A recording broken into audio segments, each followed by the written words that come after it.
qu'il soit sur l'estrade du Palais des Sports de Yaoundé,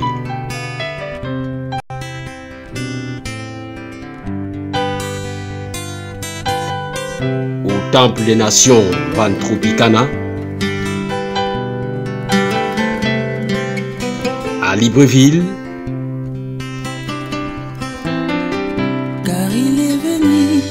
ou en France, la même passion se dégage et se lit sur les yeux de Dr Tchala Essouba. 26 ans après avoir été mis en mission par le Seigneur Jésus-Christ, qui l'a délivré un certain 22 février 1992 des griffes du diable qu'il servait jusqu'ici. Le temps a passé et beaucoup d'eau a coulé sous le pont. Le visionnaire du Temple des Nations reste attaché à la mission que Dieu lui a donnée. Va et raconte ce que j'ai fait pour toi.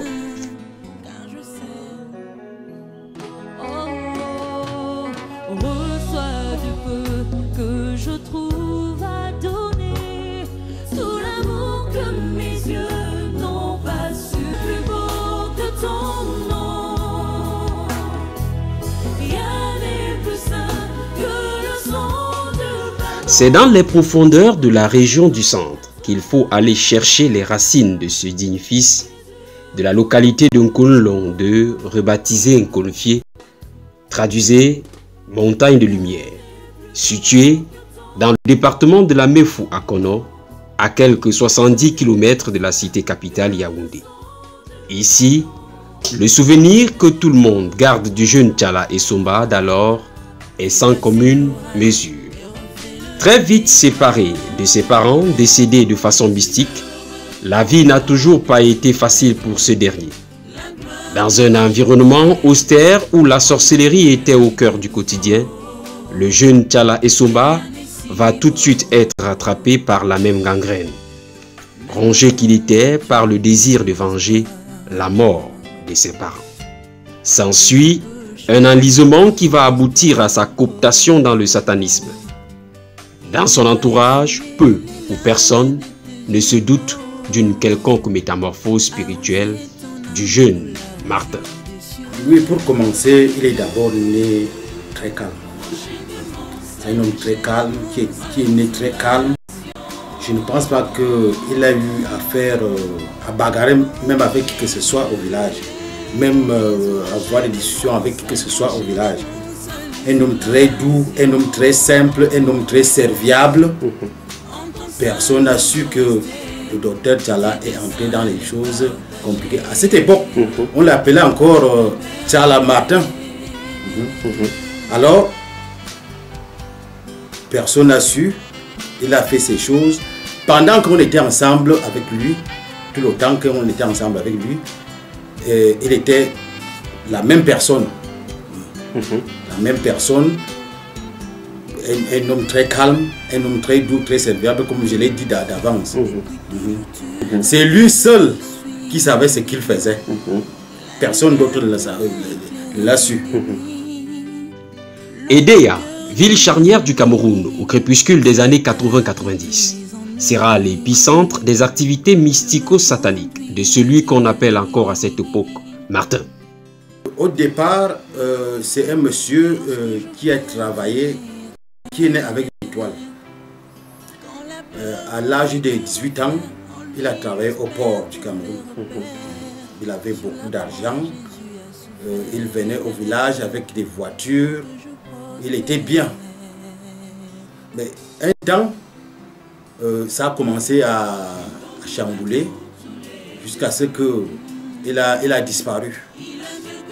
Il a disparu. Avant de disparaître, on l'a senti à Edea. Je me suis rendu.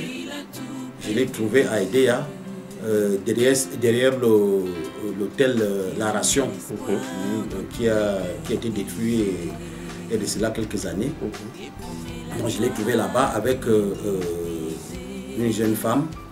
Bon, à cette époque-là, il était déjà effigial au fétichisme. Alors, on s'est séparés, moi je suis rentré, et je l'ai laissé. C'est après ça qu'il a disparu, on ne le sentait même plus. C'est encore cette dernière qui sera le théâtre de cet enlèvement du 22 février 1992, qui marquera la naissance d'un autre homme, lavé des souillures de la vie passée et délivré de la vaine manière de vivre héritée de ses pères.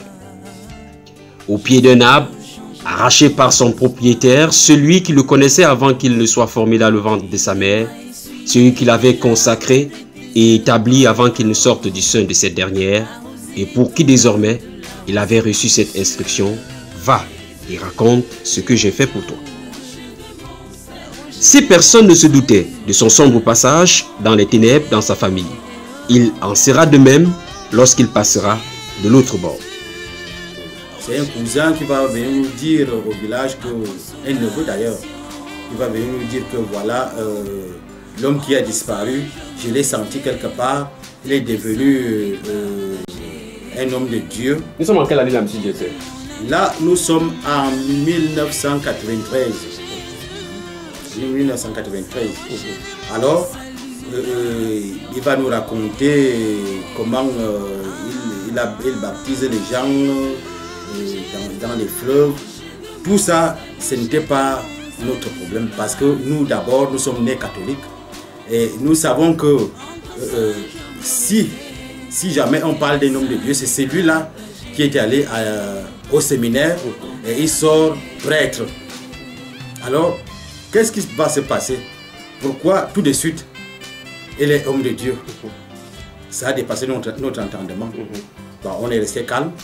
Bon, il a même apporté quelques photos qu'il nous a présentées. Il a présenté à la famille.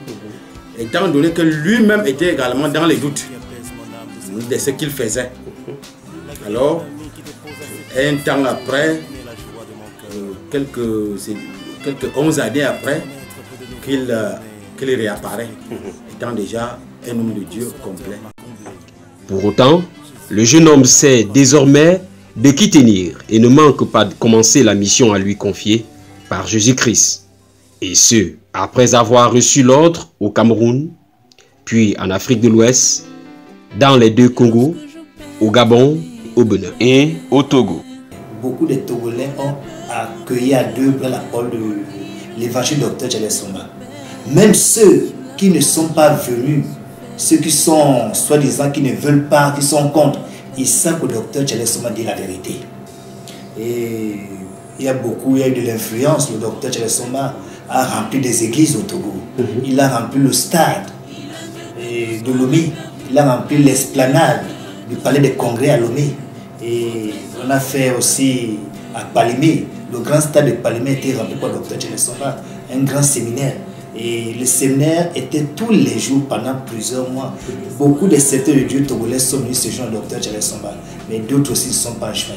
Et il faut avoir la grâce de Dieu pour reconnaître le Dr Tchèlè Somba comme serviteur de Dieu, parce que beaucoup ne comprennent pas son évangile. Puissance. Précisément sur le tap du Gabon, un des témoins privilégiés de cette époque garde des souvenirs inoubliables.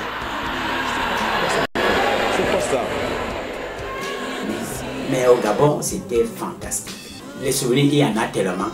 Sur le plan spirituel, j'ai vu, n'est-ce pas, des gens guérir de plusieurs maladies. De plusieurs maladies. J'en ai vu à Libreville même. J'étais encore dans la foule. Un jeune homme avait un gros ventre comme ça. Et lorsque le docteur a profité, il dit qu'il a la chèvre dans le ventre.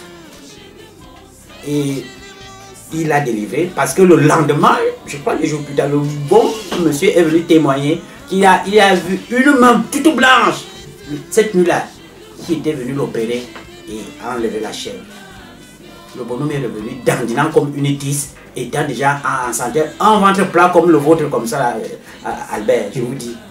Tout le monde était émerveillé. Voilà un cas de délivrance opéré par le Seigneur au travers de notre Père. C'est quelqu'un que j'ai vu au Gabon, full d'onction. Full d'onction. Et tout ce qu'il disait arrivait. Moi-même, je suis un témoignage patent. Parce que le jour où il m'a posé les mains libres, il m'a dit, là où tu as été humilié, c'est là où tu seras élevé. j'ai dit là-bas même, mon nom est déjà même barré à la fonction publique. On va encore me réintégrer comment? Ma place est à Kondangui. Comment on peut dire des choses comme ça? Mais finalement, vous connaissez la suite, je vous ai déjà fait mon témoignage. Peu connu dans son pays natal, Dr Tchala Essomba met un accent à bâtir l'œuvre dans sa Jérusalem. Des premiers témoins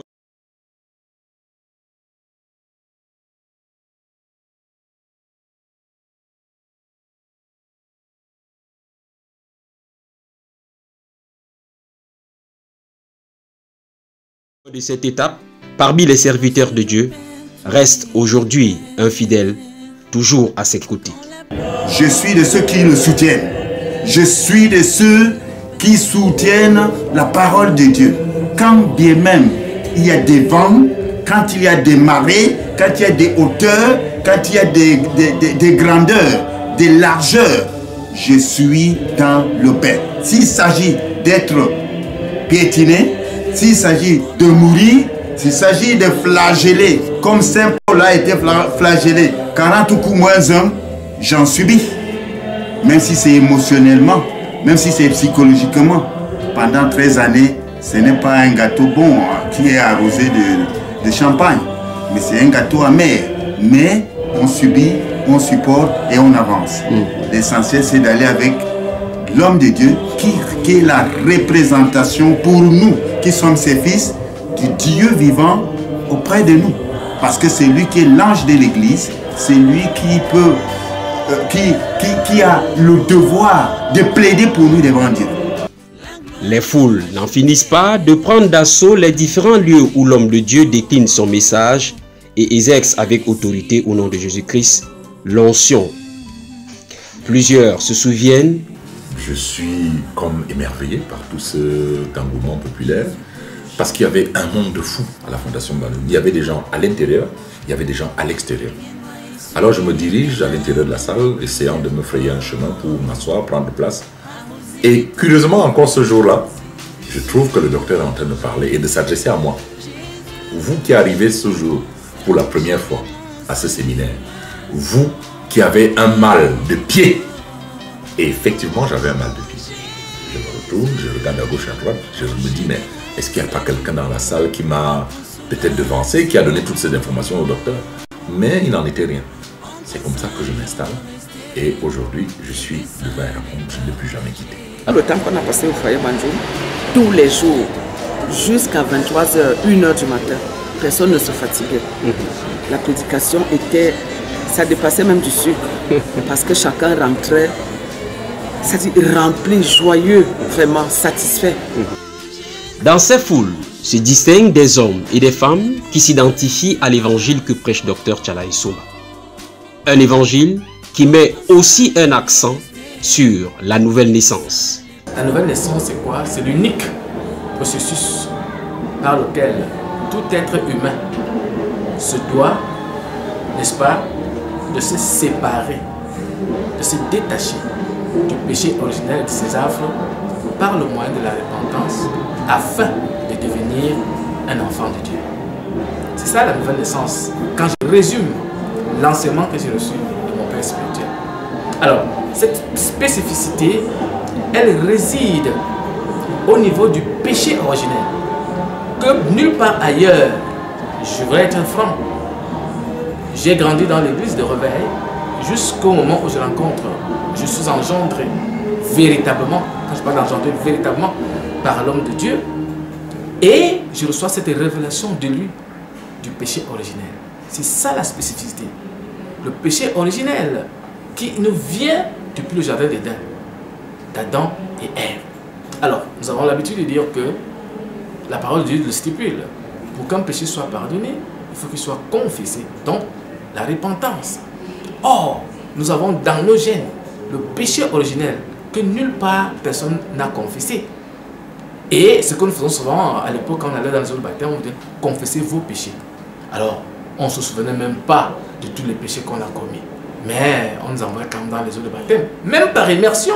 Mais nous étions encore liés dans la malédiction par le moyen du péché originel.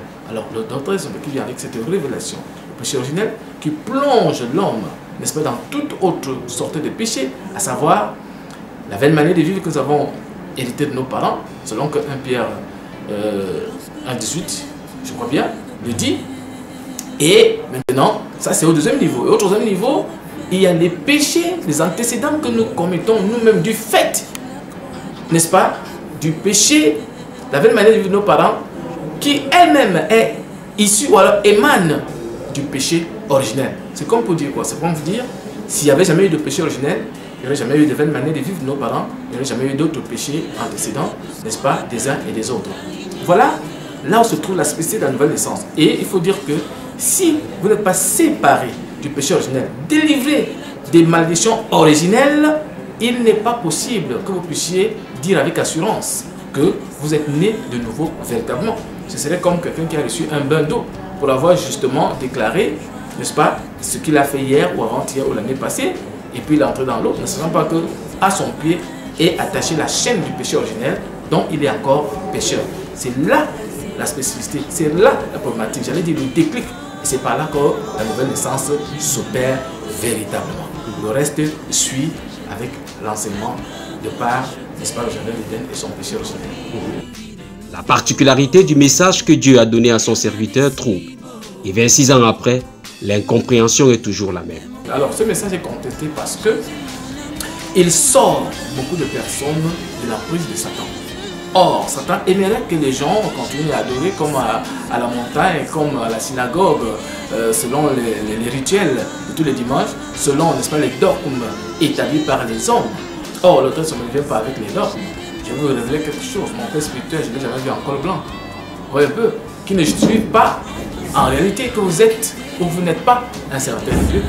Mais il nous a toujours enseigné que c'est par les œuvres que vous allez reconnaître qu'il est un serviteur de Dieu. Parce que la Bible dit que les œuvres vont les suivre.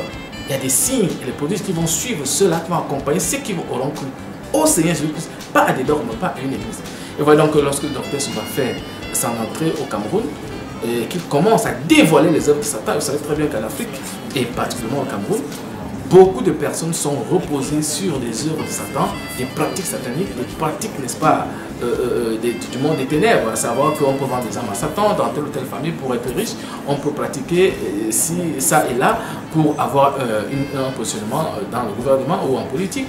Et même dans l'église, on a constaté que beaucoup de personnes parlaient avec un verbe très séduisant, hein, comme dans Acte 16, hein, séduisant et convaincant beaucoup de personnes. Mais il a fallu que le docteur se par l'œil de la révélation et la routine d'avoir été aussi, parce qu'il ne faut pas oublier cet aspect, d'avoir été avec Satan.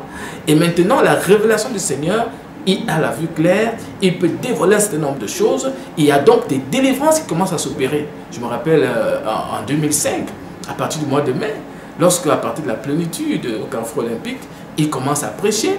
C'est tout Yaoundé qui est en branle. C'est tout le monde qui écoute le train. Je vais vous dire quelque chose. Il y a des gens, jusqu'au niveau de la présidence, qui le suivent et qui commencent à descendre à la plénitude, de la plénitude au foyer Bandoun, jusqu'à ce que nous sommes arrivés dans ce site que vous voyez aujourd'hui. Il y a des délivrances spectaculaires, les gens qui guérissent des maladies incurables, les gens qui sont délivrés des œuvres de Satan, de la sorcellerie même. Vous avez vu, nous avons des images ici, en tant que directeur de la communication à l'époque, je crois que les archives peuvent le montrer encore. Ces dames qui venaient et vomissaient des litres de sang et qui vous disaient comment est-ce qu'elles mangeaient et buvaient le sang humain dans la nuit. Donc, des choses comme ça commencent à se dévoiler et les gens sont délivrés, sont libérés, les échos montent et ça vide certaines églises dites conventionnelles, ça vide, j'allais dire, les espoirs de certaines personnes qui avaient mis les membres de leur famille sous l'emprise de Satan pour pouvoir gagner quelque chose, bien entendu, et avoir un positionnement quelque part. Alors, la guerre commence donc, les détracteurs s'élèvent. Je vais dire qu'il y a beaucoup de hautes personnalités même, religieuses entre guillemets, qui vont commencer, n'est-ce pas, à invectiver le docteur, à chercher, n'est-ce pas, à le casser, à l'éteindre, mais lorsqu'on rend le Seigneur Jésus, parce que là, la vérité, ça réussit toujours. Là où on parle de la vérité, il y a toujours du succès. C'est comme cela donc que ce message qui ne plaît pas toujours à beaucoup de personnes va connaître beaucoup de combats, mais n'en déplaise, hein, Le Seigneur a continué à utiliser son serviteur jusqu'à ce jour et vous avez des échos de par le monde entier. En dépit de ses velléités qui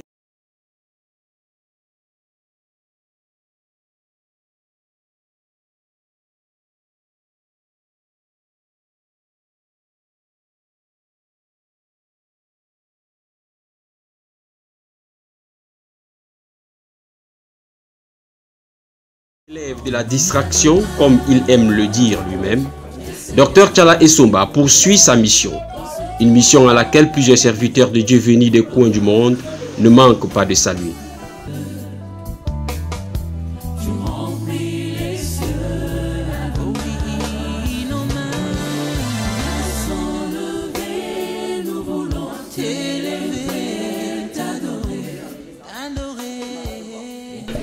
Para mim é um privilégio estar aqui. Pour moi, c'est un privilège d'être ici. Ver essa estrutura montada pelo homem de Deus. Voir cette structure montée par l'homme de Dieu. Não por outro objetivo, senão levar a palavra de Deus. Non pour d'autres motifs, sinon élever la parole de Dieu. Isso para nós consiste em uma alegria muito grande. Pour nous, c'est une très grande joie. Vendo que aqui em Camarões, Voyons qu'ici au Cameroun, Deus levantou verdadeiramente Dieu a élevé véritablement quelqu'un. Alguém para fazer a diferença. Quelqu'un pour faire la différence.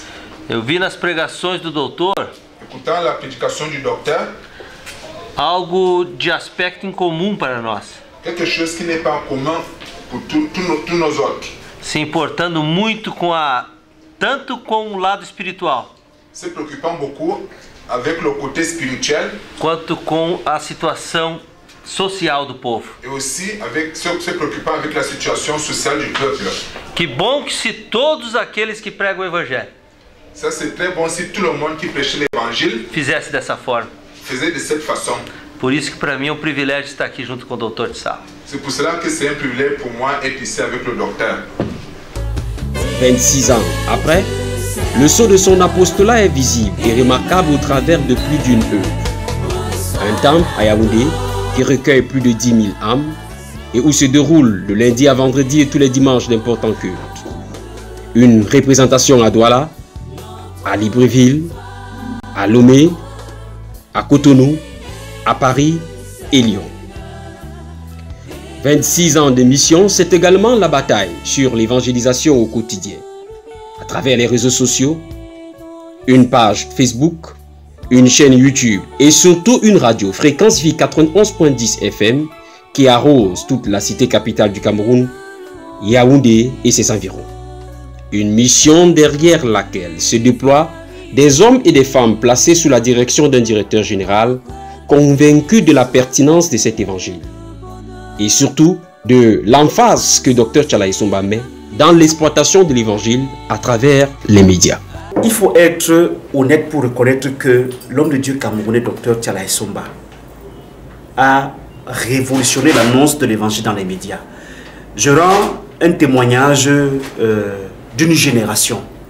Parce que, avant lui, à ma connaissance, et jusqu'au moment où il commence à utiliser et même à exploiter et à surexploiter les médias pour prêcher l'évangile, personne d'autre n'a eu le courage et l'opportunité d'annoncer l'évangile avec force dans les médias camerounais. Je ne sais pas si vous vous rappelez du fait que à un moment donné, des millions de Camerounais se levaient tous les jours à 5 h du matin. Au Cameroun, d'une façon générale, ce sont les vendeurs, les commerçants qui se lèvent à 5 h du matin. Mais moi, j'ai rencontré cela qu'on peut appeler, entre guillemets, les intelligents, des professeurs, qui m'ont affirmé qu'à 5 h du matin, ils quittaient leur lit pour se connecter sur Canal 2, pour écouter l'évangile pendant 45 minutes, 50 minutes. C'était l'œuvre du docteur Tchala Essomba. Et hormis cela, au-delà de ce qu'il est un pionnier dans l'annonce de l'évangile véritable, avec force dans les médias, il a aussi fait sans gants. Imaginez-vous par exemple un homme de Dieu qui arrive et qui vous dit: c'est moi qui ai converti le président, le défunt président du Bénin, comment s'appelait encore là, Mathieu Kéroukou. Un homme de Dieu qui vient et vous dit: je suis allé dans la maison, par exemple, de l'une des compagnes de l'ancien président ivoirien Oufé Boigny, et j'ai enlevé les fétiches. Mais c'est révolutionnaire, c'est des choses qu'on n'avait pas entendues. Personne d'autre n'avait eu le courage, par exemple, de venir dire à haute intelligible voix, vous qui adorez Marie, vous n'êtes pas des enfants de Dieu.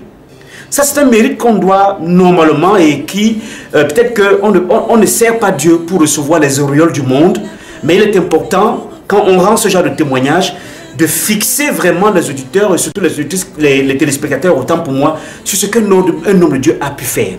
Et ça, il faut être honnête et reconnaissant là-dessus. Docteur Essomba a donné le courage à d'autres hommes de Dieu de venir dénoncer les œuvres de ténèbres sur les médias. Avant, on venait, on prêchait l'amour, on prêchait le pardon, mais personne n'avait la capacité de vouloir dire, par exemple, sortez de la Rose-Croix, sortez de la franc-maçonnerie, n'allez plus chez les féticheurs, n'allez plus chez les marabouts. C'est cet homme de Dieu-là qui, véritablement, que ce soit seulement sur son média ou avec les autres médias camerounais, qui a eu le courage de le faire.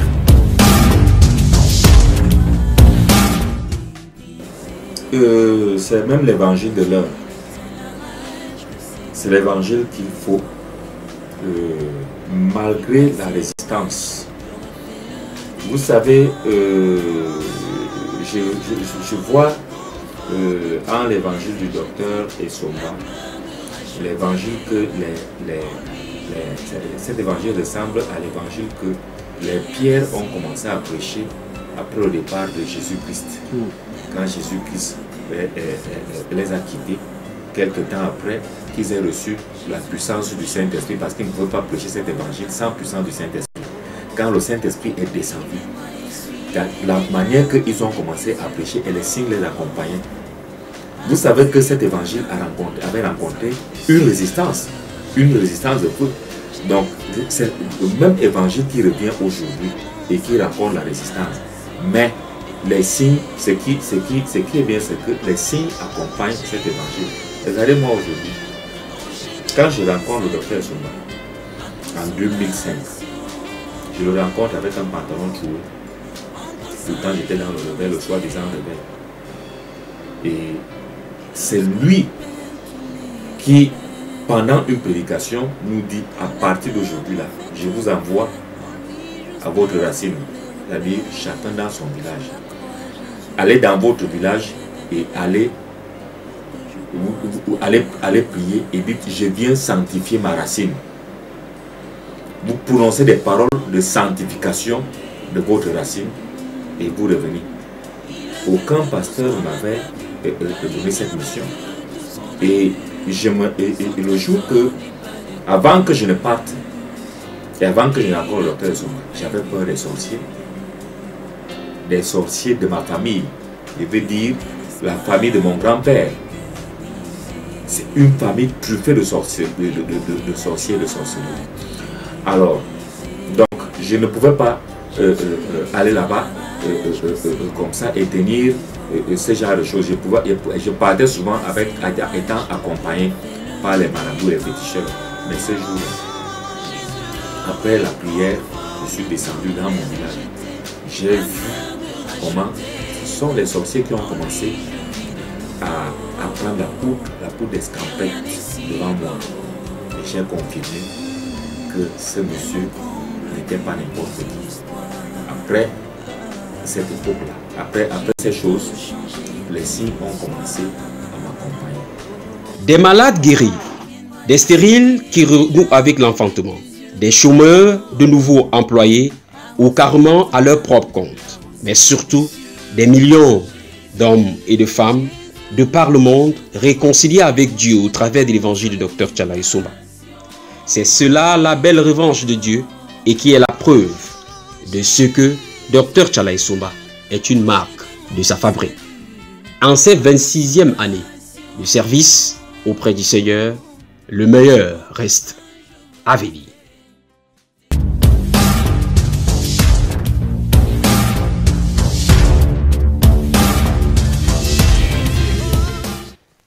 Que la grâce de Dieu soit sur vous tous, ceux qui ont suivi cette vidéo, les 26 ans de prédication, les 26 ans de persécution, les 26 ans de délivrance, de paroles prophétiques, les 26 ans de bénédiction répandue, de la grâce de Dieu répandue sur les êtres humains. qui ont reçu ce message au travers d'un homme qui avait reçu la mission, va et raconte ce que j'ai fait pour toi. Et c'est cet homme qui vous parle aujourd'hui et qui s'appelle donc le docteur, c'est pas mon nom le docteur, mais c'est Tsala Isomba, c'est le nom de mon père Isomba. Tsala, c'est mon nom propre. Et puis, dans l'église catholique, je portais ce prénom, comme on le dit généralement, Martin.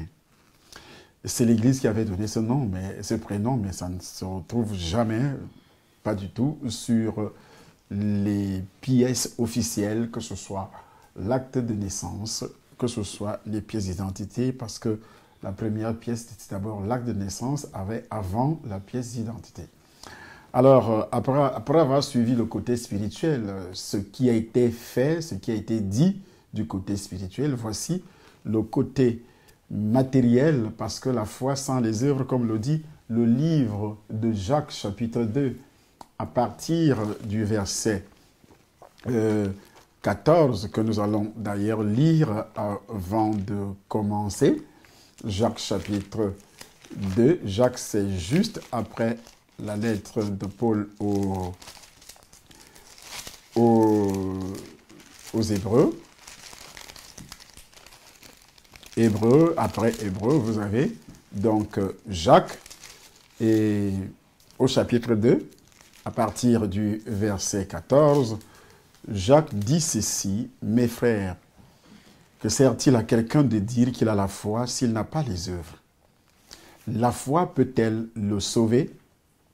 Si un frère ou une sœur sont nus et manquent de la nourriture de chaque jour, et que l'un d'entre vous leur dise « Allez en paix, chauffez-vous et vous rassasiez », et que vous ne leur donniez pas ce qui est nécessaire au corps, à quoi cela sert-il? Il en est ainsi de la foi si elle n'a pas les œuvres. Elle est morte en elle-même. Mais quelqu'un dira, toi tu as la foi et moi j'ai les œuvres. Montre-moi ta foi sans les œuvres et moi je te montrerai ma foi par les œuvres. Pardon? Tu crois qu'il y a un seul Dieu. Tu fais bien. Les démons le croient aussi et ils tremblent. Veux-tu savoir, ô homme vain, que la foi sans les œuvres est inutile? Abraham, notre père, soulignez cette petite phrase, Abraham, notre père, ne fut-il pas justifié par les œuvres lorsqu'il offrit son fils Isaac sur l'autel? Tu vois que la foi agissait avec des œuvres et que par les œuvres, la foi fut rendue parfaite. Ainsi s'accomplit ce que dit l'Écriture. Abraham crut à Dieu et cela lui fut imputé à justice. Il fut appelé ami de Dieu. Vous voyez que l'homme est justifié par les œuvres et non par la foi seulement. Rahab, la prostituée, ne fut-elle pas aussi également justifiée par les œuvres lorsqu'elle reçut les messagers et qu'elle les fit partir par un autre chemin? Comme le corps sans âme est mort, de même la foi sans les œuvres est morte. Ici donc, la parole de Dieu que je viens de lire m'autorise à vous montrer les œuvres. Après les œuvres spirituelles, les prédications, les stades qui étaient absolument remplis. Vous avez vu au niveau du Gabon, selon la vidéo qui a été regardée, qui a été visionnée tout à l'heure au niveau du Cameroun, partout, dans le monde entier, partout où je suis passé, les millions de personnes, par le canal de ces livres témoignages, va et raconte ce que j'ai fait pour toi, et par le témoignage audio, visuel, par le canal des télévisions, radio, les médias et autres, des millions de personnes ont reçu le Seigneur. Au moment où j'avais reçu le Seigneur en 1992, si les réseaux sociaux existaient comme aujourd'hui, je pense qu'il y aurait déjà plus d'1 milliard de personnes qui se trouveraient sur la liste ou bien dans le livre de vie du Seigneur Jésus-Christ, sauvé par le canal de ces témoignages et la même personne qui avait reçu le Seigneur, qui avait reçu la vision, qui avait reçu le mandat, qui avait reçu le ministère d'aller et raconter ce que j'ai fait pour toi. Des milliards de personnes dans le monde allaient être touchées par l'évangile. Mais lorsque j'ai recevais le Seigneur en 92, il n'y avait pas encore Internet, il n'y avait pas encore les chaînes de télévision il y avait le satellite, il y avait tout ce que vous pouvez imaginer, mais ça n'existait nulle part, quelque part en Afrique. Déjà, je me rappelle qu'on venait juste d'avoir la CRTV, qui est la télévision nationale, elle venait de commencer à émettre au Cameroun. Et moi, je reçois le Seigneur en 92, mais je pense que la CRTV, si j'ai bonne mémoire, avait commencé à émettre dans les années 86, quelque chose comme ça, avant 90. C'est là où on obtient une chaîne de télévision. Donc, et si aujourd'hui, on a les médias, les réseaux sociaux, les chaînes de télévision et autres, radio et autres, si on avait ça dès le début, ça serait déjà, je pense que le ciel, avec ce qui avait été fait par le canal des voyages, le ciel serait déjà à moitié rempli. Parce que par le canal de ces témoignages, des millions de personnes dans le monde avaient déjà accepté Christ. Ça aussi, ce sont des œuvres. Quitter son village, comme Abraham l'avait fait, c'est pourquoi notre prédicateur de ce soir, Jacques, l'apôtre Jacques, prend l'exemple d'Abraham par les œuvres. Quitter son village, comme Jésus l'avait ordonné, aller dans le monde, quitter son ministère, un ministère glorieux comme celui-ci au Cameroun d'abord, quitter ce ministère et venir en France, sachant que dans ce pays, c'est la souffrance pour celui qui n'est pas habitué à vivre dans le froid. Aujourd'hui, là où je vous parle, nous sommes à moins 6, moins 7, moins 10, je pense. Si vous mettez vos pieds, il neige. Pendant que je suis en train de vous parler, il est en train de neiger. Quand je rentrais tout à l'heure du siège de notre organisme, il faisait absolument froid. Il a commencé à neiger pendant que j'étais dans la voiture. Avant d'entrer chez moi, il neigeait déjà. Donc, ça fait deux climats différents. Le Cameroun, nous sommes au mois de mars. C'est mars qui commence, bien sûr, fin février. Mais le Cameroun, c'est la saison sèche, ce qu'on appelle en Europe, en Occident, l'été. Alors, il fait absolument chaud. Et moi, je suis sous la neige. Et ça m'a donné également le rhume, la grippe, tout ce que vous pouvez imaginer. Ce n'est pas ma voix. Avec cette voix, ce n'est pas la mienne. Donc, c'est des perturbations physiologiques, spirituelles aussi. Et tout ça, c'est ce qu'on appelle dans la Bible les œuvres et aussi le sacrifice. C'est déplacer aussi avec la famille. Par exemple, on doit se déplacer avec la famille, avec les enfants, et quitter un pays à l'autre. Également, il faut chercher les papiers, il faut chercher une maison, ce sont des sacrifices. Il faut avoir des moyens de transport, acheter une voiture, alors qu'on n'a pas de ministère sur place. Tout ça, c'est pour servir Dieu localement dans le nouveau pays d'accueil. Et pourtant, en quittant le Cameroun, tu as laissé tout ça. On a vu des voitures, par exemple, cette file de voitures que vous avez vue sur la vidéo, c'est le cortège de la personne qui vous parle. Et c'est comme ça que je me déplace dans mon pays. Mais arrivé ici, on peut te considérer comme quelqu'un qui est venu s'y chercher comme les autres. C'est une façon aussi de s'humilier sous la puissante main de Dieu parce qu'il vous envoie sur un terrain que l'on ne vous connaît pas, que vous ne maîtrisez pas, où les gens vont se moquer de vous, vont vous considérer comme des mendiants alors que vous n'êtes pas des mendiants, vont vous considérer comme des réfugiés alors que vous n'êtes pas réfugiés, vont vous considérer comme des immigrés alors que vous n'êtes pas immigrés, vont vous considérer comme des gens qui sont venus. Je me rappelle que même pour inscrire les enfants à l'école, on a eu des problèmes. Problème pourquoi? Parce que ceux qui inscrivaient nous ont posé 1001 questions en disant ben, pourquoi vous êtes partis de votre pays et vous amenez des enfants? Parce que d'habitude, quand les Noirs arrivent en Europe avec les enfants, on pense que c'est pour avoir un peu d'argent derrière ces enfants parce qu'on doit payer. Alors que depuis que nous sommes là, ça fait déjà 2 ans, environ 2 ans, on n'a jamais touché un rond venant d'un enfant payé par le gouvernement français. Tout ça, ce sont des humiliations que vous allez traverser. Et c'est ce qu'on appelle également des œuvres. Vous avez aussi le regard indifférent des habitants de cette nation. Ils sont blancs et vous, vous êtes noirs. quoi qu'on dise, il y a ce qu'on appelle le racisme sur le terrain.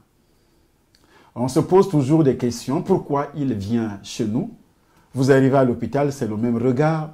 Vous arrivez dans un service administratif, c'est le même regard. On vous considère comme moins que rien.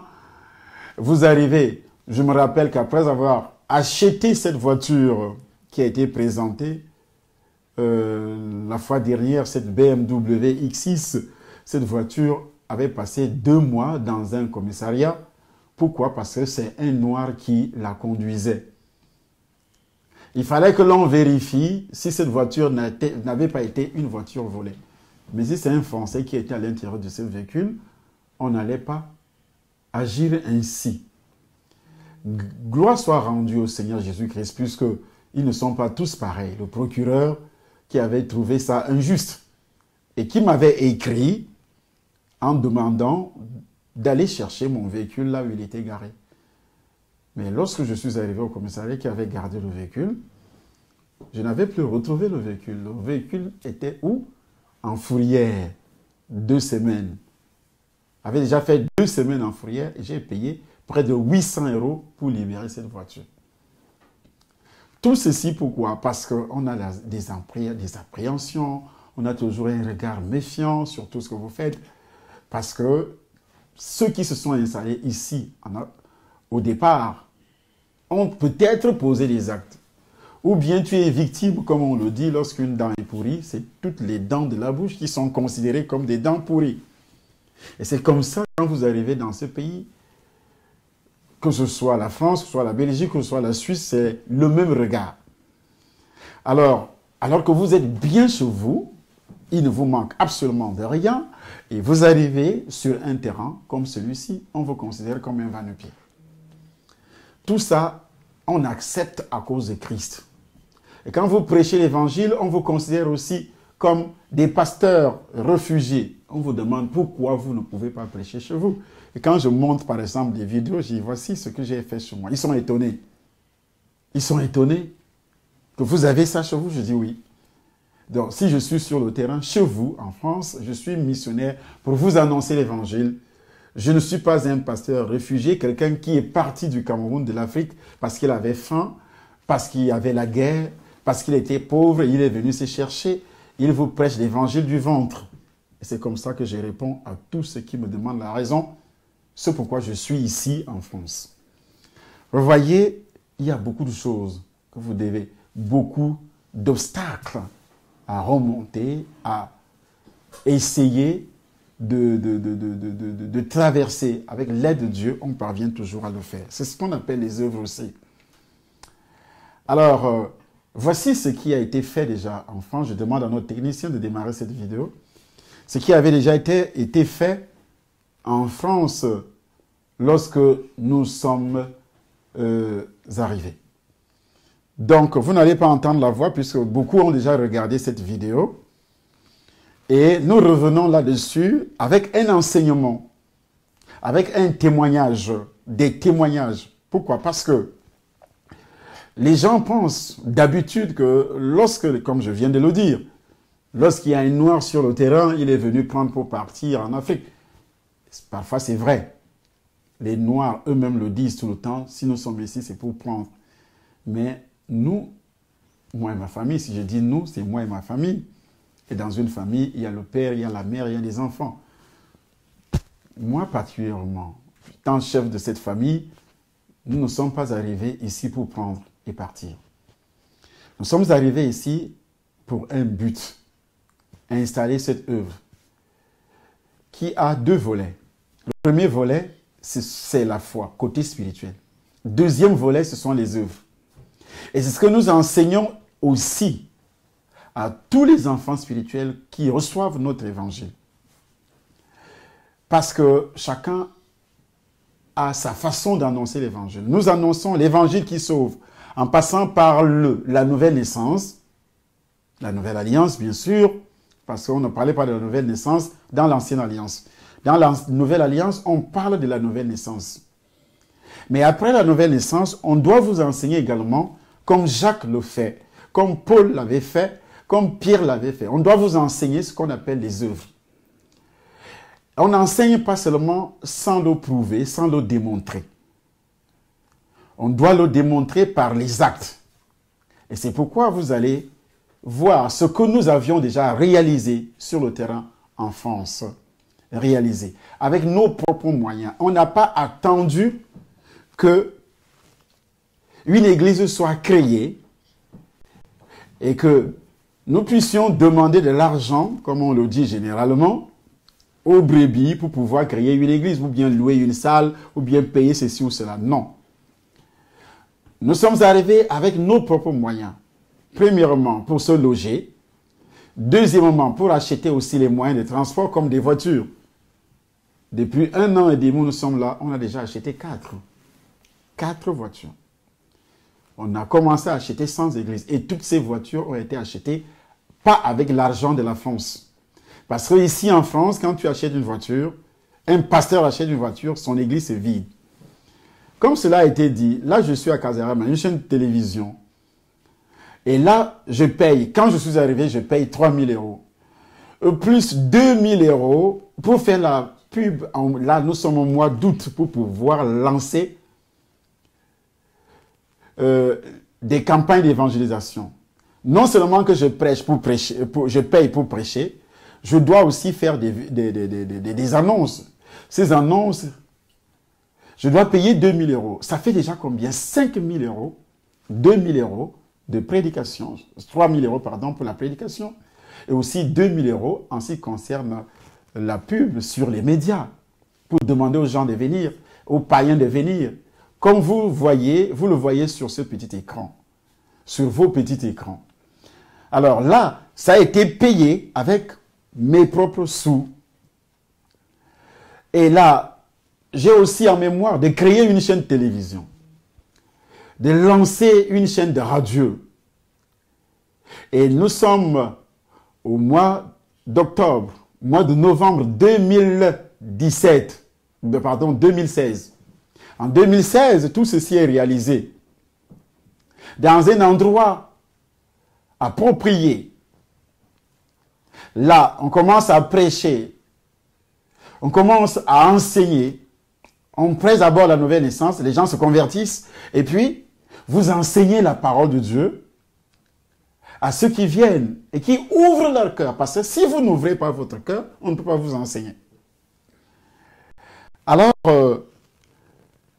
c'est pour vous dire tout simplement que si nous prêchons sur les œuvres, nous sommes aussi capables de poser les actes. Tout ça, ce sont des bureaux qui ont été installés à fonds propres, s'il vous plaît. Ce n'est pas qu'on a attendu. La télévision et la radio, on a commencé donc à enseigner les brebis qui venaient. Et ces brebis-là ont commencé aussi à donner.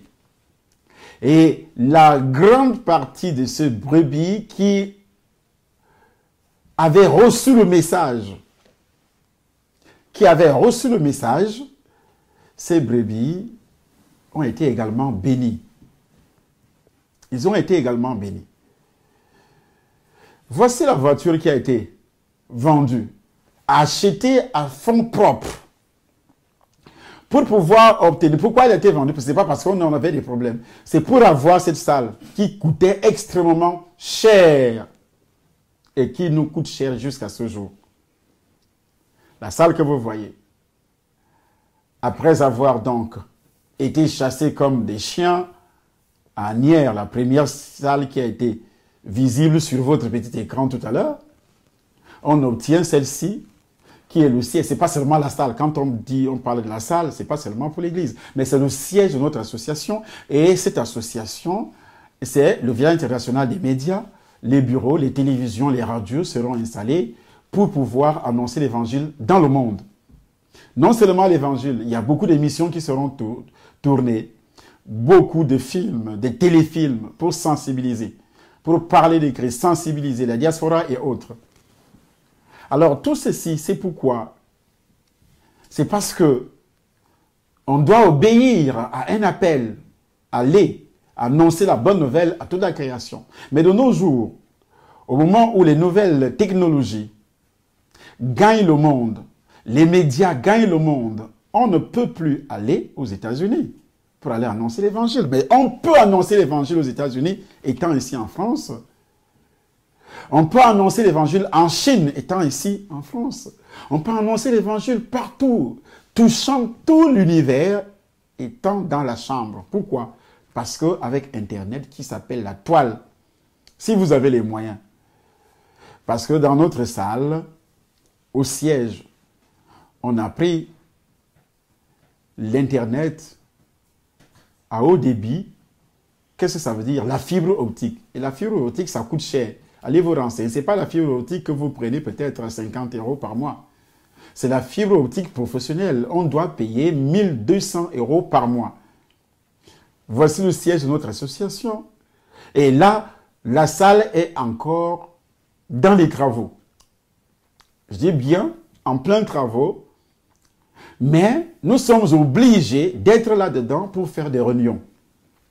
C'est pourquoi on a demandé à beaucoup, ceux qui regardent cette émission, la foi et les œuvres, comme l'apôtre Paul le dit.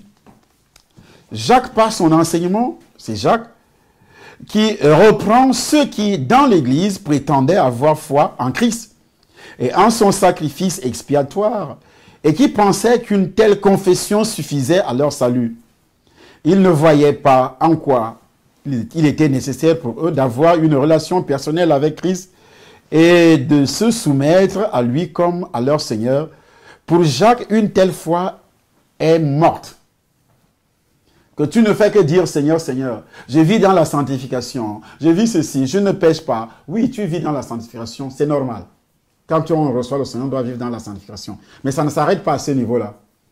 Il faut que la sanctification soit accompagnée des œuvres.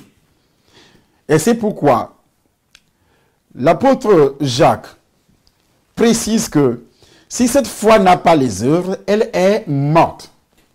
La foi qui sauve est si vitale qu'elle ne peut s'exprimer sans des actes de piété et aussi de consécration à Jésus-Christ.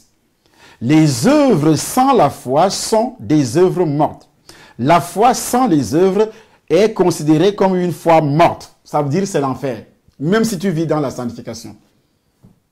Je précise, même si tu vis dans la sanctification, vous irez en enfer. Jésus-Christ, lui, m'avait pris un exemple. J'étais en prison, vous ne m'avez pas rendu visite. J'étais malade, vous ne m'avez pas soigné. J'étais ceci, j'étais cela, vous n'aviez rien fait pour moi. J'ai eu faim, vous ne m'avez pas donné à manger. Mais vous priez tous les jours. Au niveau de l'évangélisation, ici, dans ce siège, le siège de notre œuvre, de notre ministère, il y a beaucoup de salles. Des salles que nous allons utiliser pour nourrir les pauvres. Avec la nourriture préparée, bien sûr, avec les denrées alimentaires qu'on doit distribuer, avec la collecte, par exemple, des habits, du matériel qui doit aller en Afrique. Là, nous sommes en Europe. Et aussi, on doit s'adresser aux Européens pour qu'ils donnent de l'argent, parce qu'il y a de l'argent dans tout ce pays, afin de pouvoir construire, selon la deuxième partie de cette vidéo, ce qui a déjà été réalisé en Afrique. Afin de pouvoir construire des hôpitaux en Afrique, afin de pouvoir aider, lutter contre le chômage en créant des emplois. Tout partira d'ici. Tout partira d'ici, au siège de notre œuvre. Alors, est-ce qu'on peut obtenir un endroit comme ça gratuitement? Pas du tout. Ça coûte cher, extrêmement cher. Nous sommes en Europe. Comme je le disais, ça fait 8500 € par mois. Ça, c'est rien que le loyer mensuel. 8500 € par mois. Sans compter les charges. Quand vous ajoutez les charges pour un domaine comme celui-ci, l'électricité va vous prendre combien? Dans mon domicile où j'habite actuellement, en hiver, nous payons l'électricité 1200 €. 1200 € en 2 mois. Vous payez 1200 €, près d'1 million de francs CFA. comparativement à un domaine comme celui-ci. Je dis avec tous les appareils qui seront installés ici, chaîne télévision, radio, et le reste des appareils, nous sommes même prêts à installer toute une imprimerie pour pouvoir éditer des livres, des documents, des journaux et tout ce qui est nécessaire. C'est pourquoi nous enseignons aujourd'hui à tous ceux qui regardent cette émission que si nous demandons aux gens de s'aimer, on ne dit pas de donner ou de pourvoir à l'œuvre de Dieu. Non, non, non, non, non. Ça, c'est un faux langage, démoniaque même. Le seul langage que Dieu reconnaît dans la Bible, c'est la semence, c'est de donner. Donnez, il vous sera donné. C'est ce que Jésus a enseigné. Et nous lisons ça également dans la Bible. C'est Jésus qui dit, apportez à la maison du trésor toutes les dîmes. C'est Jésus qui est Dieu. Jésus est Dieu, c'est le Saint-Esprit. Dans l'Ancien Testament. Apportez à la maison du trésor toutes les dîmes, afin qu'il y ait la nourriture dans ma maison. Mettez-moi de la sorte à l'épreuve, dit l'Éternel des armées, et vous verrez si je n'ouvre pas pour vous les écluses des cieux, si je ne répands pas sur vous la bénédiction en abondance. Mais Satan vous fera croire que la Bible, la dîme n'a plus de place maintenant. Oh, c'est archi faux. La dîme a sa place. Regardez là où je me retrouve là. Internet, c'est-à-dire la fibre optique. Mais un peu le volume. Je suis en train d'expliquer quelque chose. La sortie, la fibre sortira puisqu'elle est déjà prise et les installations ont commencé. Ici d'ailleurs, un peu plus haut là, ce sont les câbles de la fibre optique qui ont été déjà installés, qui viennent directement de là. À l'angle ici, c'est ça la fibre optique qui vient du dehors, qui démarre ce 27 février selon la société SFR qui nous fournit la fibre optique. Donc, nous luttons contre l'immigration clandestine en sensibilisant. Et voilà, là, je suis en train, vous pouvez regarder l'intégralité de ce message, la vidéo mère est là dans la même chaîne YouTube Temple des Nations, vous pouvez aller regarder. Là, j'explique pourquoi, spirituellement, la foi et les œuvres. Et cette foi et les œuvres est enseignée par la parole de Dieu. Lorsque Paul revient là-dessus en disant, sachez-le, celui qui sème peu moissonnera peu. Et celui qui sème abondamment moissonnera abondamment. Que chacun donne comme il a résolu en son cœur, sans tristesse ni contrainte. Car Dieu aime celui qui donne avec joie. Et Dieu peut vous combler de toutes sortes de grâces, afin que possédant toujours en toutes choses de quoi pourvoir, de quoi satisfaire à tous vos besoins, vous ayez encore en abondance pour toute bonne œuvre, selon qu'il est écrit, il a fait des largesses, il a donné aux indigents, sa justice subsiste à jamais. C'est lui qui fournit la semence au semeur et du pain pour sa nourriture, vous fournira. Et vous multipliera la semence. Il parle de la semence. Il va multiplier la semence. Quand on... comment je peux appeler ça? Il ne dit pas, je vais vous donner beaucoup de richesses. Il dit, je vais multiplier la semence. Quand la semence est grande, la récolte aussi sera grande. Au fur et à mesure que vous sémez beaucoup, vous allez aussi beaucoup récolter. C'est un droit inaliénable. Au niveau des grands pays, les pays comme les États-Unis par exemple, c'est enseigné même chez ceux qui ne sont même pas chrétiens pour commencer. Et c'est pourquoi ils sont bénis. Mais pourquoi les Noirs ne sont pas bénis? Le Noir est d'abord égoïste. Le Noir est sorcier. Le Noir est à la haine. Le Noir est jaloux. C'est pourquoi le Noir fabrique des petits versets pour pouvoir contrecarrer son frère. Il fabrique, il sort le verset de son contexte. Il fait dire à la Bible ce qu'elle ne dit pas. Donc, nous avons... Pardon. Je vous ai dit que, à cause du foie, j'étais touché par la grippe. Les croyants donc ne peuvent, en dépit de ce que les imposteurs, les mouvements de foi, la prospérité qui a enseigné, les gens qui récoltent de l'argent sans toutefois prouver, sans toutefois montrer ce qu'ils font avec cet argent. À plusieurs reprises, tout ce que je peux dire sur les médias, que ce soit au temple, que voici ce que nous allons faire, je réalise, je dis s'aimer et je réalise exactement. Je fais exactement ce que je demande aux gens de faire, donner. Nous allons faire ça, ce qu'on appelle s'aimer sur une bonne terre. Vous voyez un exemple, je n'ai pas attendu que quelqu'un puisse donner d'abord. J'ai d'abord donné et je continue à donner parce que ça fait environ déjà, depuis octobre, nous sommes déjà au mois de ça fait 6 mois, presque 6 mois. On vient de commencer les cultes là, mais ça donne combien? Mais c'est moi qui paye le loyer jusqu'à ce jour. C'est moi qui finance les travaux jusqu'à ce jour. Les loyers, pour prendre la salle, ça a été toujours. Alors, c'est pourquoi moi je suis béni. Mais ceux qui ne comprennent pas pourquoi j'enseigne le donner, c'est parce que j'ai vu la main de Dieu dans ma propre vie. J'ai condamné ma famille à la prospérité, à la réussite. Je dis toute ma famille. Je ne parle pas de la famille, en général la famille africaine. Quand je dis famille, femme, ma femme, les enfants. Condamné à la prospérité, pourquoi? Parce que Abraham, la Bible déclare que ceux qui sont fils d'Abraham sont également bénis. Mais le fils doit imiter son père, c'est ça le problème.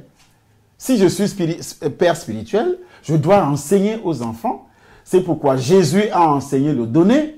Les apôtres ont enseigné. Nous lisons ce que les apôtres ont écrit. Ils ont enseigné sur la semence.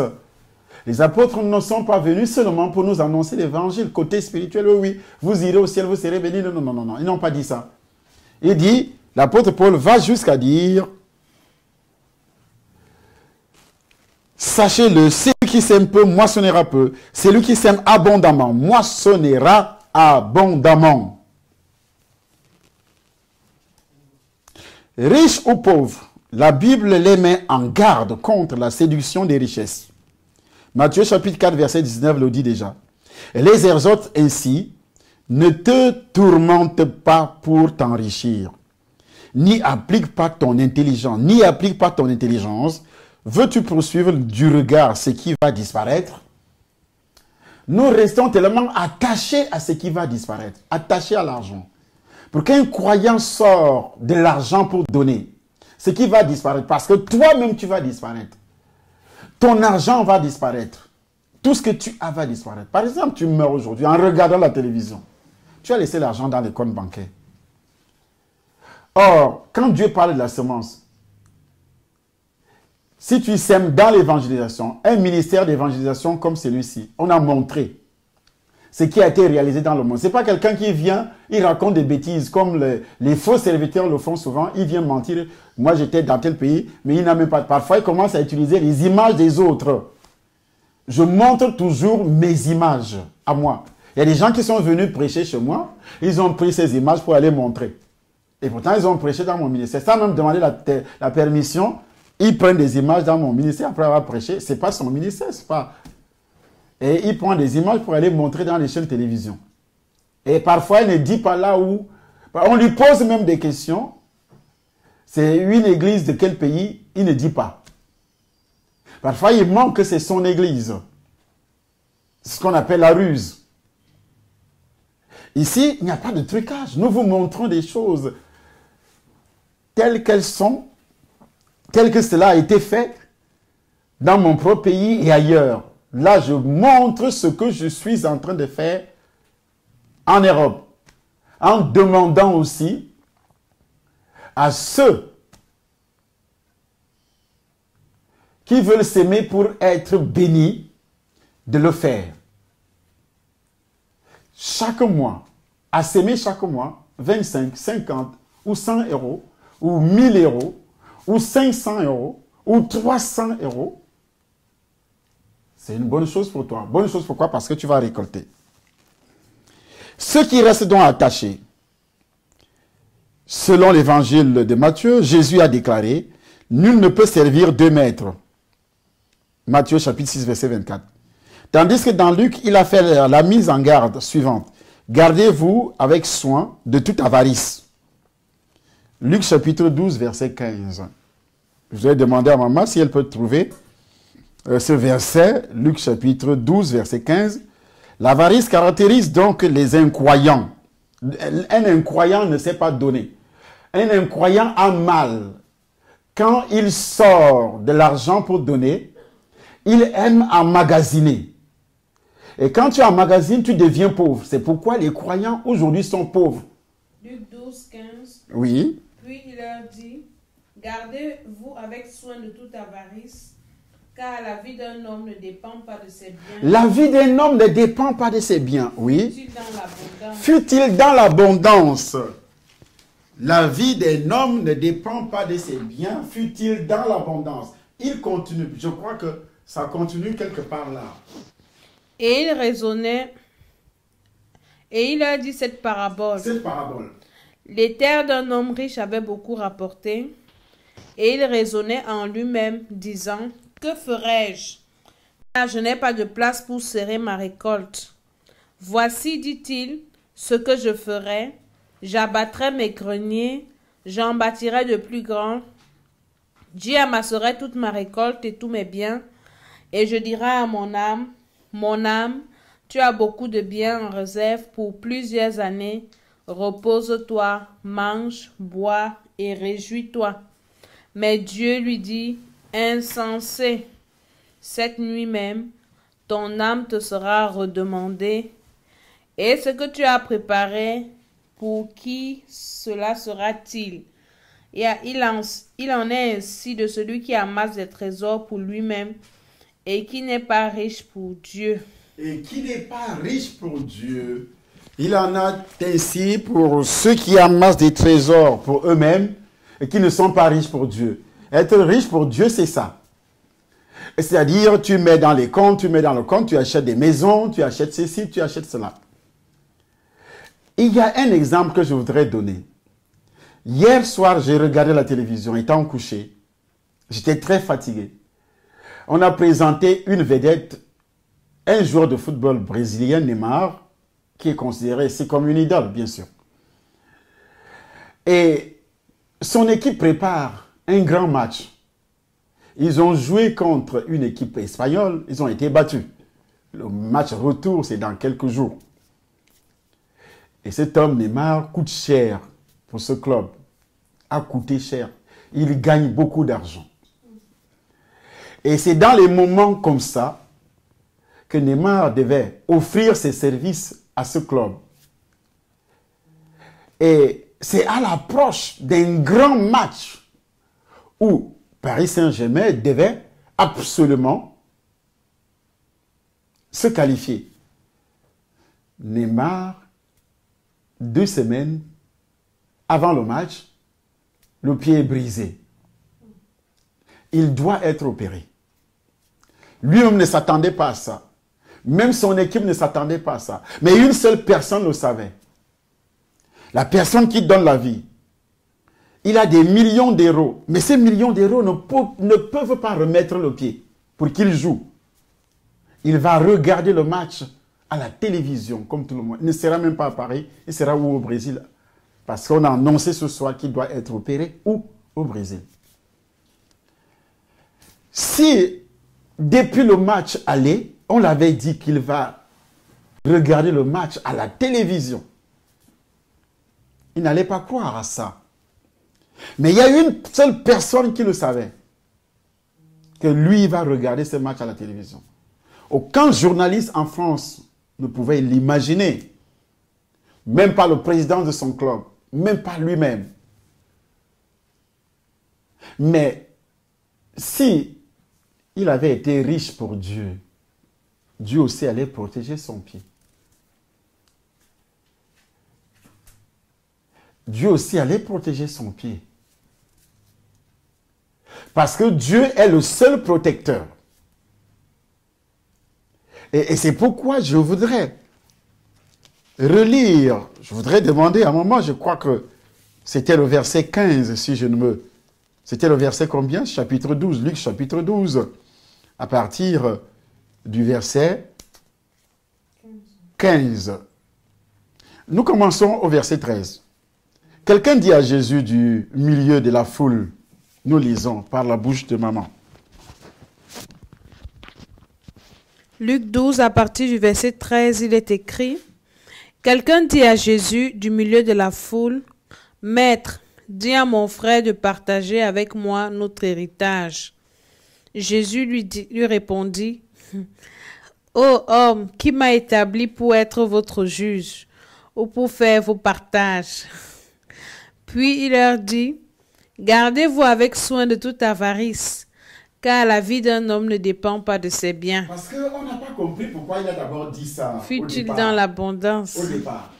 Parce que dans la tête des hommes sur la terre, il me faut beaucoup d'argent.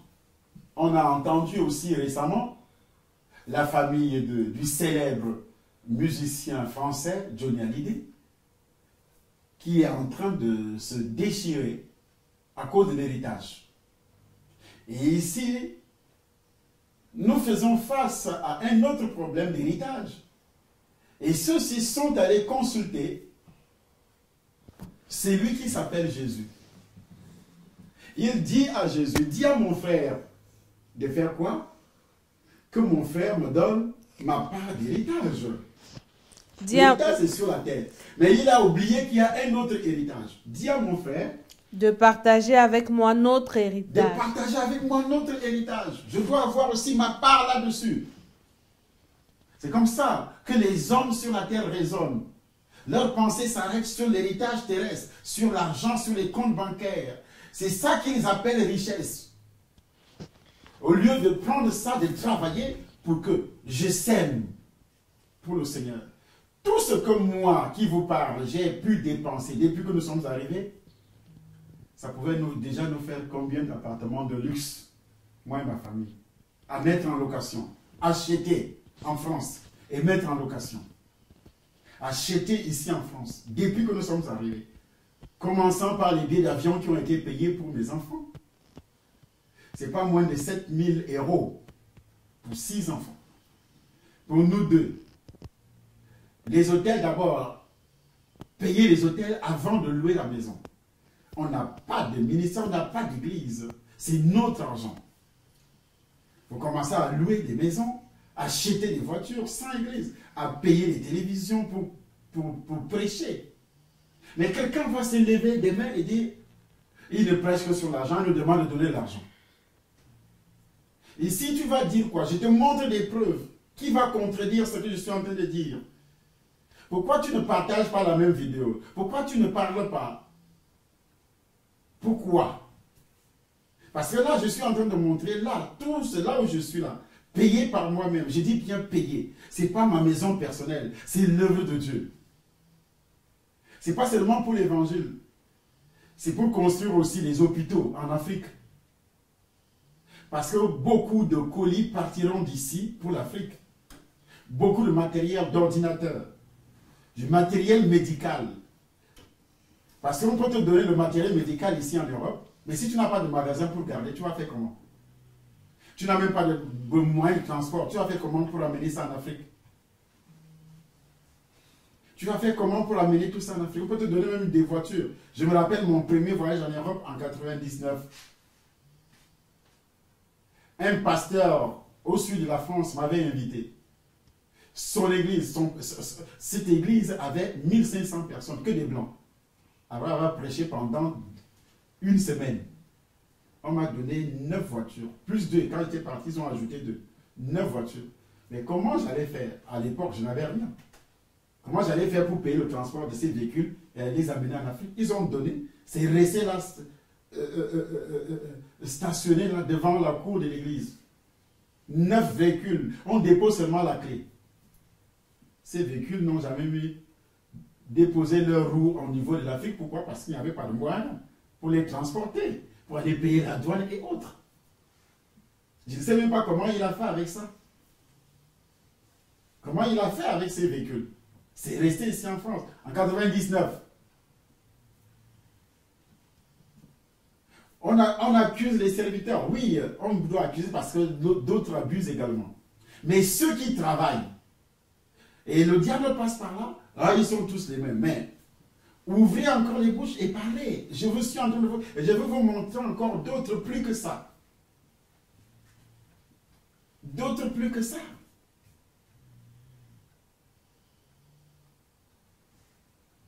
Là, Jésus est face. Il fait face à ceux qui mettent leur espoir sur les richesses incertaines. Il continue à parler avec ces gens. Nous lisons.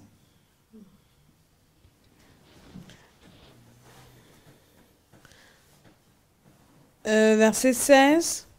Il leur dit cette parabole. Les terres d'un homme riche avaient beaucoup rapporté, et il raisonnait en lui-même, disant, « Que ferai-je? Car je n'ai pas de place pour serrer ma récolte. Voici, dit-il, ce que je ferai. J'abattrai... » Car je n'ai pas de place pour serrer mes comptes bancaires. Je n'ai pas de place, je n'ai plus... Donc tu as au moins combien de comptes bancaires?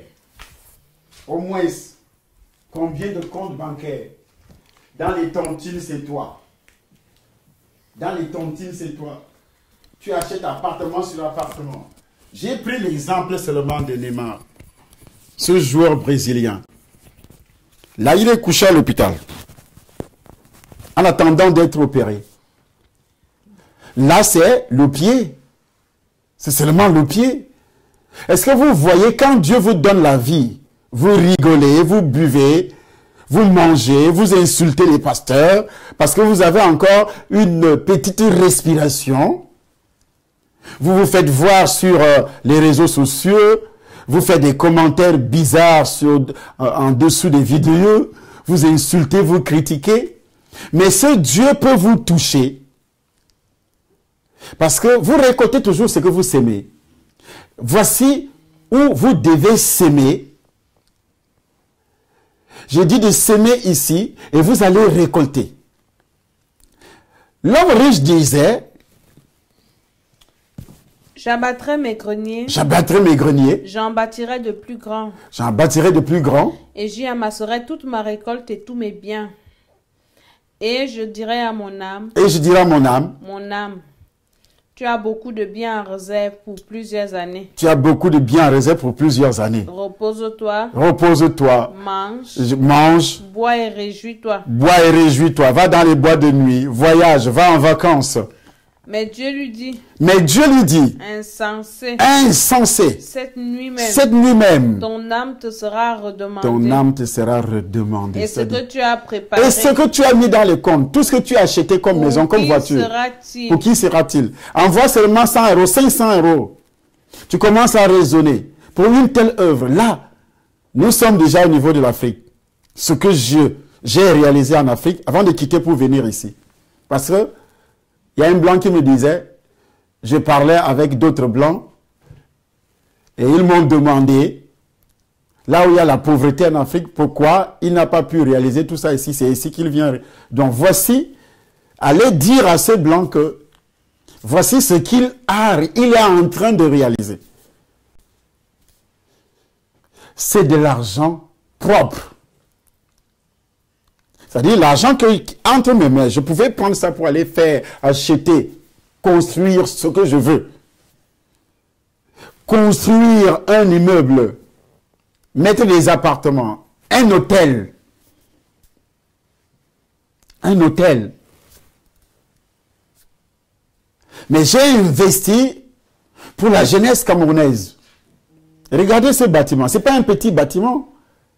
Ce n'est pas une petite chose. Des hectares, je pouvais faire des champs. Mais je donne ça, je dis on doit bâtir. C'est l'œuvre de Dieu toujours. Les hôpitaux par exemple. Là, il y aura des hôpitaux. Il y aura des écoles. Il y aura tout ce qui est nécessaire. Jusqu'aux usines, hôtels. Voici hôpital. Ça c'est la maquette. Donc, tout ceci doit être fait, a commencé à être développé en Afrique. Ce n'est pas seulement la maquette, ça a commencé, vous avez vu la maison. la télévision et beaucoup d'autres choses. Comment se fait-il? Il faut être possédé pour ne rien donner pour une telle œuvre. Il faut vraiment être possédé. Il faut avoir pour destination l'enfer. Il faut avoir pour patron le diable. Et dire que moi je ne donne rien. Que moi je ne donne rien pour une telle œuvre. Mais écoutez la sentence que Jésus-Christ donne. Ce n'est plus Somba qui parle. Qu'est-ce qu'il dit? Il en est ainsi. Il en est ainsi. De celui qui amasse des trésors pour lui-même. Pour celui qui amasse des trésors pour lui-même. Et qui n'est pas riche pour Dieu. Pour ses habits, pour sa maison, pour construire ses maisons, acheter ses voitures, ses habits, s'enrichir. Montrer que j'ai des robes, des penderies, des chaussures, je voyage, je m'habille bien. Il est riche pour lui-même et non pour Dieu. Être riche pour Dieu, c'est investir dans une telle activité. C'est ce qu'on appelle donc être riche pour Dieu. Investir dans une telle activité. C'est pas seulement prier, gêner. Comme Jacques le dit, c'est pas seulement prier et gêner qui est quelque chose. Tout le monde peut prier. Tout le monde prie. C'est pas seulement le fait que je vis dans la sanctification, je ne couche pas avec les hommes, je ne couche pas avec les femmes, je ne mens pas, je ne fais pas ceci. Tu ne sais pas que tu peux faire tout ça et après tu vas en enfer. Déjà, le livre de Jacques est clair là-dessus. On a lu ça. Et Jésus revient là-dessus. Il dit, tu n'es pas riche pour Dieu. Dans tout ce que tu fais, tu ne penses qu'à toi-même. Dans le livre de Jacques, il dit, veux-tu savoir, ô homme vain, que la foi sans les œuvres est inutile? Ô homme vain, ça veut dire quoi? Un homme inutile.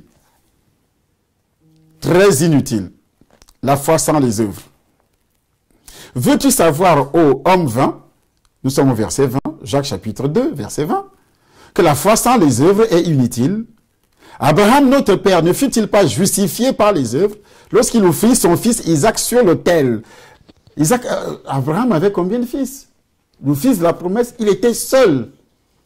Les gens qui disent, oui, moi je n'ai que 400 € que je gagne. Moi je n'ai que 200 €. Moi je n'ai que 100 €. Abraham avait combien de fils? Dieu lui-même, en faisant, il avait combien de fils en faisant un sacrifice? Dieu a tant aimé le monde, il a donné. Quand tu aimes, tu donnes toujours. Mais quand tu n'aimes pas, tu trouves toujours des raisons. Tu trouves toujours des raisons. Beaucoup vont connaître des problèmes graves dans leur vie. Jusqu'à ce que, là, Dieu va jusqu'à dire, il enlève ta vie. Il dit, ton âme te sera redemandée cette nuit même. Et ce que tu as laissé dans le compte bancaire, pour qui sera-t-il? Pour qui sera-t-il? Tes soeurs, ton père, ta mère, ton mari. Ton mari, il va prendre une autre femme avec ça. Hein. Toi, tu as laissé l'argent. Tu as même laissé les habits. Une autre femme.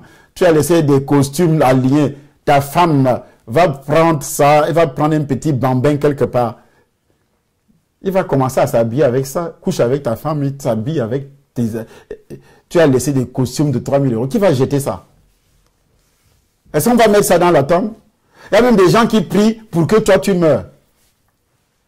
Il y a des gens qui prient, qui sont même énervés que tu as encore envie. Tu sais, quand tu as l'argent, il y a des gens qui sont même ta femme ou bien ton... C'est-à-dire, il y a des gens, si elle ne t'aime pas, elle veut que tu partes le plus tôt possible. Dès que tu commences à dire les mots de tête, elle dit, il faut que ça se réalise. Ça veut dire que tu dois mourir. Comme ça, elle va rester veuve heureuse. Pendant ce temps, Dieu va t'abandonner parce que tu n'as jamais été riche pour lui. Tu as été riche pour tes plaisirs. Toi, madame, tu as été riche pour tes plaisirs. Monsieur, tu as été riche pour tes plaisirs. Tu demandes à Dieu, donne-moi un mari, c'est pour faire quoi? Donne-moi une femme, c'est pour faire quoi? Donne-moi une belle voix, un bon métier ou bien je veux travailler, je veux ceci. C'est pour faire quoi? Voici les œuvres. Là, c'est moi qui ai accroché sur le poteau électrique. Moi-même, le transformateur a été acheté par moi. Nous sommes au Cameroun. C'est dit dans la vidéo. Le transformateur que vous voyez en haut, là, acheté par moi. Le groupe électrogène, parce que le courant est instable. Ça va coûter 11 millions de francs CFA, ce groupe. Ça pouvait alimenter toute la zone. Ça peut alimenter toute la zone. Là, c'est le préfet du département qui descend visiter la chaîne de télévision. Nous sommes où? Au Cameroun, avant de quitter. Donc tu quittes, tu laisses tout ça par derrière. Et tu lances un autre programme. Nous sommes en Europe. Et ça doit reprendre en juillet prochain là. C'est pourquoi tu dois s'aimer. Tu es joueur de football, tu es joueur de handball, tu es boxeur, tu es même n'importe qui. Dieu ne refuse pas l'argent de quelqu'un parce que le diable n'est pas propriétaire sur cette terre. C'est un voleur. Tu as l'argent, tu n'as pas. Même ceux qui n'ont rien doivent donner. Pourquoi? Parce que doivent s'aimer. Pourquoi? Dans le livre de 1 Corinthiens toujours. 2 Corinthiens toujours. Maintenant, c'est le chapitre 8. Qu'est-ce que le chapitre 8 dit? Au chapitre 8, il est dit, nous vous faisons savoir, connaître la grâce de Dieu qui s'est manifestée dans les églises de la Macédoine. Il dit, la grâce de Dieu qui s'est manifestée dans les églises de la Macédoine. Ils ont donné, je l'atteste, même au niveau de leur pauvreté profonde. Ils étaient pauvres. Nous vous faisons connaître, frères, la grâce de Dieu qui s'est manifestée dans l'église de la Macédoine. À travers la grande épreuve de leur affliction, leur joie débordante et leur pauvreté profonde ont produit avec abondance de riches libéralités de leur part. Ils ont, je l'atteste, donné volontairement, selon leurs moyens et même au-delà de leurs moyens. Nous demandons avec de grandes instances la grâce de prendre part à l'assistance destinée aux saints. La grâce de prendre part. Ça, c'est une grâce de donner tes 50 euros, des 100 euros. C'est une grâce pour toi.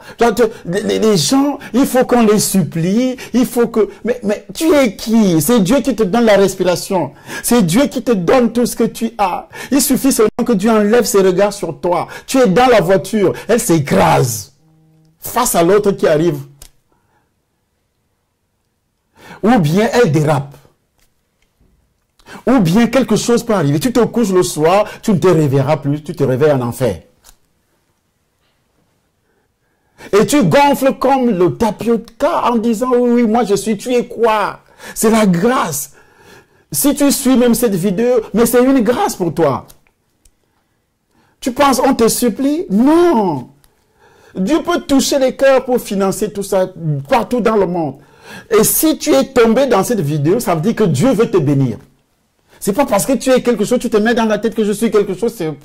C'est pourquoi on me demande, qui te donne, on demande de l'argent aux gens. Qui te demande de l'argent? Tu es qui? Tu as quel argent? Tu as quoi? Tu n'as rien. Tu es né nu, tu vas repartir nu dans la tombe. Toi, tu dis, tu as quoi? Tu n'as rien. Tu es un pauvre type, pauvre femme, minable, c'est tout. On va t'enterrer. Dès que tu meurs aujourd'hui, tu fermes les yeux, à la seconde, tu commences à pourrir. Le sang l'eau commence à jaillir sur tes narines, on met le coton, et c'est fini, on va jeter à la poubelle. La poubelle, c'est cette tombe-là, c'est fini, ou bien on brûle. Ici en Europe, on brûle. Même si tu étais un milliardaire, on brûle ton corps. Et c'est pourquoi Jésus-Christ disait à l'homme riche, à l'homme, il dit, cette nuit même, ton âme te sera redemandée. Mais ce que tu as préparé, ça sera pour qui? Ce que tu as préparé depuis ta jeunesse, tu as travaillé, ça sera pour qui? Ça sera pour qui? C'est Jésus qui parle. Hein? Mais Dieu lui dit. Mais Dieu lui dit. Insensé. Insensé. Cette nuit même. Cette nuit même. Ton âme te sera redemandée. Ton âme te sera redemandée. Et ce que tu as préparé. Et ce que tu as préparé. Pour qui cela sera-t-il? Pour qui cela sera-t-il? Oui. Il en est ainsi. Il en est ainsi. De celui qui amasse des trésors pour celui qui amasse des trésors pour lui-même. Et qui n'est pas riche pour Dieu. Et qui n'est pas riche pour Dieu. Et qui n'est pas riche pour Dieu. Est-ce que tu es riche pour Dieu? Tu es riche pour Dieu pour parler en langue, pour prier, pour aller chauffer la chaise à l'église. C'est ce que tu appelles être riche pour Dieu? Cher ami, tu te trompes. Tu te trompes. Véritablement, tu te trompes. Après, tu vas dire, on demande l'argent. Qui te demande l'argent? C'est pourquoi quelqu'un vient faire ce genre de commentaires sous mes vidéos. Je te maudis. J'ai le plein droit de maudire. Parce que Paul avait maudit Alexandre et Miné. Il a dit, il les a livrés à Satan. Je les ai livrés à Satan, afin qu'ils apprennent à ne pas blasphémer. Quand tu viens faire des commentaires, j'ai tout le pouvoir et l'onction de Dieu te maudit. Au lieu de te bénir, je te maudis. Quand tu donnes, je te bénis, tu ne donnes pas. Mais ferme ta bouche, tu viens faire des commentaires sous ma vidéo, je te maudis. Je te maudis, tes enfants seront maudits, toute ta famille sera maudite. Parce que moi, je souffre. Et toi, Satan t'utilise pour pouvoir détruire ce que j'ai fait. Non, je ne te laisse pas tranquille. Je ne dors pas. Tout ce que j'ai, je donne pour le Seigneur. Tout ce que j'ai, je donne. Vous avez entendu, je suis né avec une étoile. Même ne connaissant pas Dieu. J'ai commencé à travailler au port de Douala. J'ai acheté. Vous avez entendu le témoignage tout à l'heure? N'étant même pas chrétien. Quand Jésus m'a racheté, j'habitais l'hôtel Hilton, Yaoundé.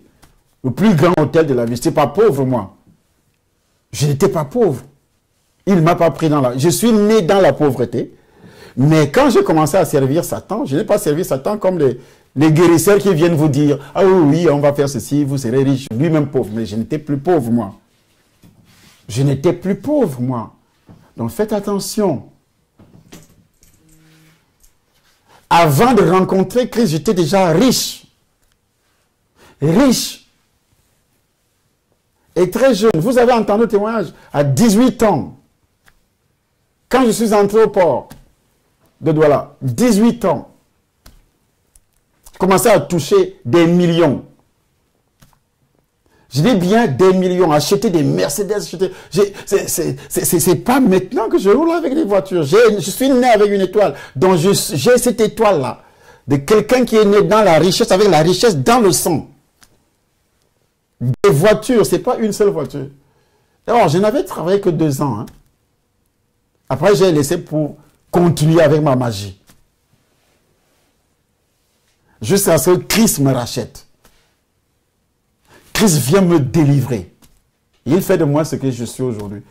Toi, tu me rencontres pour la première fois, tu vois sur les réseaux sociaux, tout ça, tout le monde, comme tout le monde met sa bouche sur les serviteurs de Dieu. Tu commences à parler, ils sont tous pareils. Ils ne sont pas tous pareils. Je suis ici en Europe pour annoncer l'évangile.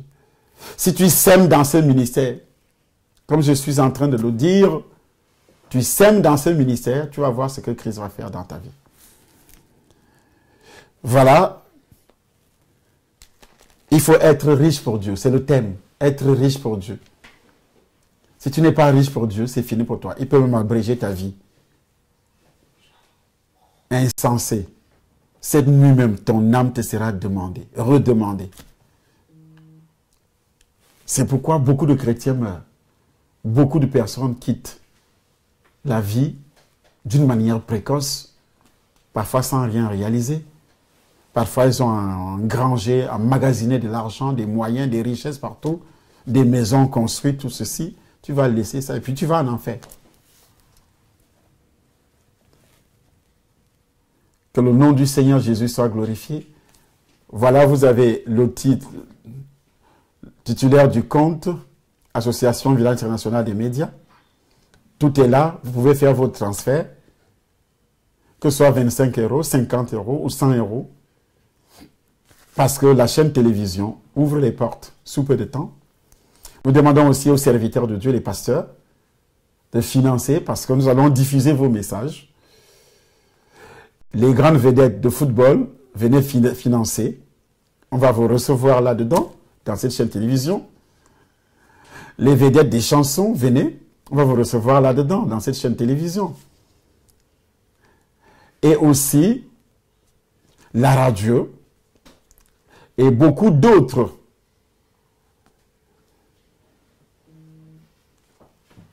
Que ce soit des projets touchant l'agriculture en Afrique, nous allons parler de ça au siège de cette association. Nous allons inviter le système agricole français et européen. Ceux qui veulent aller investir, la pêche, l'élevage, sachant que l'élevage est traditionnel chez nous. La pêche aussi est traditionnelle, à part les Chinois qui viennent rafler.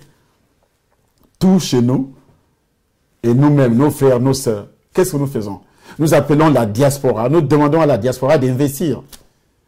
Nous devons apporter l'eau potable en Afrique, dans des villages les plus reculés. Nous sommes tous africains, vivant en Europe. Vous êtes appelés à investir dans une œuvre comme celle-là. Ce n'est pas seulement au Cameroun que nous allons réaliser des projets. Au niveau du tourisme, ce village qui est bâti déjà, vous aviez vu Roger Mila qui parlait tout à l'heure. Les gens doivent quitter Yaoundé, doivent quitter les villes, doivent quitter partout pour aller voir. Ils vont dormir dans les hôtels. C'est pourquoi nous parlons du tourisme. C'est un très bon projet. Et ça sera comme ça, bâti dans beaucoup de pays. Ça ne sera pas seulement le Cameroun. L'accès médical, la santé, gratuite. Est-ce que la santé est gratuite? La santé est gratuite en Afrique? L'accès médical au niveau de la santé est gratuit en Afrique? Non, pas du tout. Et nous voulons faire de ça notre cheval de bataille. La formation des minorités ethniques, on doit les former. Il faut beaucoup d'argent si vous financez une telle activité. Tous les chrétiens, ne portez pas seulement l'étiquette chrétien. C'est le moment de montrer. Parce que vous pouvez dire, oui, oui, on va enrichir, comme les païens, les sorciers le disent, on va enrichir les pasteurs. Mais vous ne pouvez pas m'enrichir, je suis déjà riche moi. C'est pourquoi j'ai investi avec ce que Dieu me donne. J'ai investi. J'ai investi. Quand le bailleur a introduit le chèque, ce n'est pas l'argent d'ici. L'argent vient de l'Afrique.